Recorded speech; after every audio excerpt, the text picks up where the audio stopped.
Omuyimbi Edilisa Musuuza president wa federation atenga advisor wa Museveni ku nsonga z'abayiiya yasanze obuzibu wakati mu namungi w'abantu ababadde mu kuziika omuyimbi Master Parrot.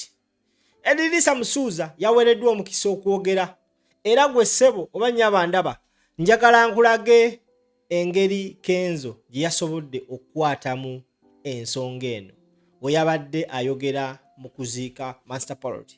Abayimbi babadde bangi nnyo wabula okuziika kwatuuse ekiseera ekibiina kya National Unity Platform ne kikuwamba. However, tubadde tetulaba nko na Master Parrot ng'akiika ku kitebe kya NUP naye okusinziira ku kibadde mu kuziika kwe kyalagidde ddala lwatu nti Master Parrot the fact that yakula ne president wa National Unity Platform Master Parrot yaziikiddwa nga muzira wa National Unity Platform. Bwati Kenzo bwe yabadde oje bwetumala tushale tukoma CEO omukulu Kalumba omukulu Sewa ne association yonna kama yebale abasetulite yange mwena muteri mu viri abantu bali ayinza kunkwatako abantu bali ayinza kunkwatako temufaayo wano ndi kasirika abagamba nti ndika mukubireko mungu kisookera ddala njagala kwebaza Mukama nti ffenna tusobodde okubira wano nitwolekera muganda waffe Parrot. Embeera eri wano erimu ekyokuyiga kyamaanyi. Kuffe ffenna abali wano tewala tagenda kuloza ku mbeera erya taliiwo. Kati bino byonna nga tukyali mu nsi n'ebyensi tuleme kwerabira nti buli omu ajja kuloza ku mbeera eriwa atusooseyo busoosi. Atusooseyo buki? Busoosi. Bwe tujja ku mukolo nga guno ogw'okuba nti tuwerekera muganda waffe n'oba omuntu waffe yenna tujje nga tuli beewombeefu niya zaffe emyoyo gyaffe tugiteekeyo okumusabira byonna ebyamusobako mu nsi eno Mukama amuwummuze emirembe. Ekyo ekintu kikulu. Ekyo ekintu kikulu. Ekyo ekintu kikulu.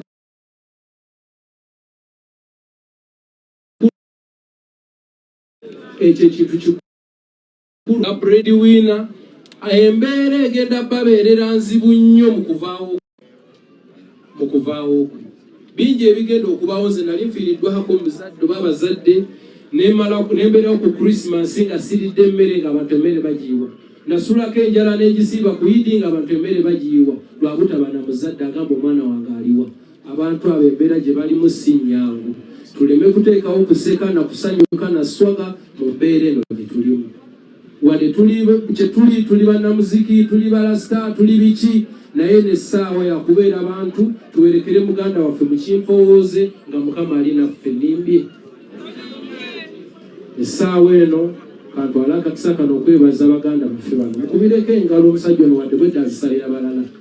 Honorable Gwebale omusajja ono yakedde wano ne ttiimu yonna olw'ekitiibwa kye teri muntu ayinza gaana kwata kintu kyonna kyabakutte nga balaba yakoze eki yakikutteko n'ebbanga ly'omaze mu music ng'otusuutasuuta mu ngeri emu oba endala webale nnyo webalire ddala. Nsaba okwebaza Dr. Hilda Maani omusajja oyo mukubireko mu ngalo ez'amaanyi ddala. Essaawa zaabadde nnya ng'ali wano naye okulaba nti buli kimu kitambula bulungi tenti ze mulaba okusaawa kuno byonna baabikoledde wamu ne manager John. So eyo yembeera mwe tulina okwebaliza abantu oba be bano abategedde ki ekyaguddewo oba okiraba. Kati bwe tuba tuze mu mbeera eno nga buli kimu kitegekeddwa bulungi kitambudde bulungi tusooke tulowooze byazze bitya byabaddewo bitya era ani yakikoze ddi. Bwe tumala okukola ekyo tuba tuwadde omukolo ekitiibwa tuba tugenda kutambula bulungi era embeera Mukama ajja kuba agenda giwa omukisa. Si bwe kiri. So nsaba Mukama Katonda atugumye ffenna tube nga twetegekera embeera omuganda waffe mwali. Nandiyogedde bingi naye byonna Papa Ssemakula abyenjogeredde. Papa Semakula buli kye nandyogeddeko akikoze ki buli muntu ayagala munno akubeererewo nawe jangu omubeererewo tekirina we kyawandiikibwa nti omwe alina kubeera wali n'atuula ono n'amukolerera wano tewali sirevu wa munne tulina kweyambira wamu tusobole okuba nga bwe mba nzize ewuwo nga nange wange okola ki emirundi gye tunaakulaba mu kwenyigira kwa banno ng'okwenyigira mu bibakwatako nabo bajja kwenyigira mu bikukwatako era bw'ona akompuleyininga buli muntu ajja kuwuliriza nti oyo bulijjo akola ki nze jjo nasiimye omukulu Sambo Gombya ne mukyala we bakubireko mu ngalo abantu abo buli we tubeera n'embeera yonna etunyigiriza babaawo be basooka nawo era jjo nabeebazizza nnyo lwansonga nze mbambalaba buli wamu badesaba buli muyimbi ali wano mbeegayiridde wadde ensi yayonooneka oba ensi yakyuka twakula buli omu n'afuna obuvunaanyizibwa ono ali eri ono ali eno tukkirize nti tuli bawamu tuli famire nze recently nyina akafunda ke nalimu ne muganda wange Saha nangamba naye omanyi tukuze okitegera nekugamba lwaki nangamba okimanyi nti nawulidde muwala we ali Kibuli ne mugamba nti nangamba nange wange gye yalaze ne tutandika okunyumya emboozi awo nga twejjukanya gye tuvudde naye ne tuteerabirawo we tulaga tuli mu kugenda mu mbeera yakukula buli lunaku olukya waliwo ekikusalako ku bulamu bwo obw'okubeera mu nsi buli lunaku oluziba obulamu bwo obw'okubeera mu nsi buba bukendeera wadde tuli bayimbi tutandike okweyisanga abantu abakulu tusobole okuweesa omulimu gwaffe ekitiibwa okukola ebyekito kyekiseera bikome kubanga tulina abaana bamu mu secondary ne bannaffe abali mu kujja mu industry batulabireko mukubire papa misa kinonkalo ez'amaanyi olw'obubaka bwatubadde neyanziza nnyo ttiimu ya UNMF mwebale nnyo bye mukoze byonna Nakisi Jovia ne banno bitemu sijja bamalayo naye omulimu gwe tukoze gwe tulina okukola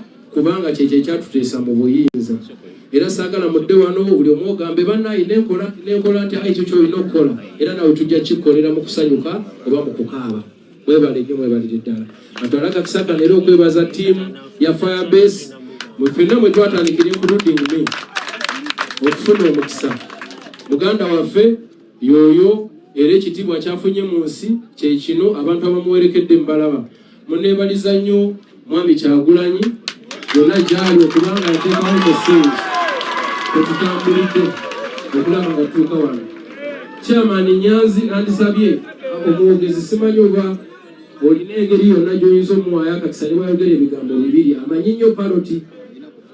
nnyo paloti Chairman oyo era ajja kubaako byakunyumiza kubanga omanyi okuviira ddala ku myaka nga 10 so kyandibadde kya buyinza kya muntu bulamu n'abaako kyayogera neyanzeege ebyange byebyo wabula era nja twala akakisa kano okwebaza President Museveni okutuwa essente ne tusobola okukola byonna bye tukoledde paloti keeseyo gye mulaba civil service gye mulaba byonna kubanga senga tabaddeyo tetwandibikoze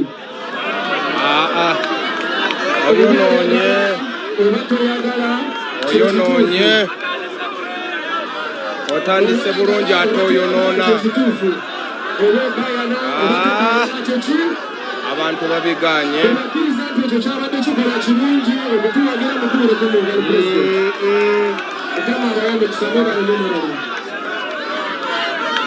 abyonoonye kintu akizimbidde ebbanga ate ayonoonye kyonoone era nange njagala okumutegeeza esente zino zambiwa musolosi za Museveni